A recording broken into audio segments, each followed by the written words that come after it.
بچوں، آج میں آپ کو ایک پیاری سے بچے علی کی کہانی سناتا ہوں۔ ایک دن علی صبح صبح بہت خوش تھا۔ وہ جلدی جلدی اٹھ کر اپنے کمرے میں گیا۔ اس نے اپنی بکس نکالے، پینسلز رکھی اور فوراً ہوم ورک کرنے بیٹھ گیا۔ علی سوچ رہا تھا، میں جلدی ہوم ورک کمپلیٹ کر لوں پھر کھیلنے جاؤں گا۔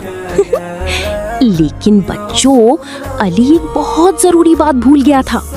جی ہاں، علی نے بسم اللہ نہیں پڑھی تھی۔ تبھی دھیرے دھیرے علی کے دادا ابو کمرے میں آئے۔ انہوں نے پیار سے علی کو دیکھا اور مسکراتے ہوئے پوچھا، پیاری بیٹا علی، کیا تم نے بسم اللہ پڑھی؟ علی رک گیا اور تھوڑا سا شرمندہ ہو کر بولا، اوہ میں تو بھول گیا دادا ابو۔ دادا ابو پیار سے علی کے پاس بیٹھے اور نرمی سے کہنے لگی، بیٹا، ہماری پیاری نبی حضرت محمد صلی اللہ علیہ وآلہ وسلم نے ہمیں سکھایا ہے کہ ہر اچھا کام اللہ کے نام سے شروع کرنا چاہیے۔ پھر دادا ابو نے پیاری سی بات بتائی، جو کام اللہ کے نام کے بنا شروع کیا جائے اس میں برکت کم ہو جاتی ہے۔ یہ سن کر علی کو اپنی غلطی سمجھ آ گئی۔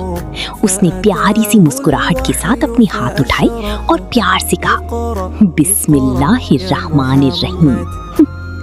بچوں، جیسے ہی علی نے بسم اللہ پڑھی، اسے بہت سکون اور خوشی محسوس ہوئی۔ اب علی مزے سے ہوم ورک کر رہا تھا اور اس کا کام بھی بہت اچھا ہو رہا تھا۔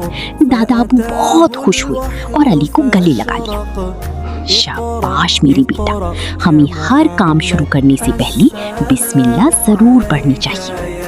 تو بچوں، آج سے ہم بھی ہر کام سے پہلے کیا پڑھیں گے؟ سب مل کر بسم اللہ الرحمن الرحیم۔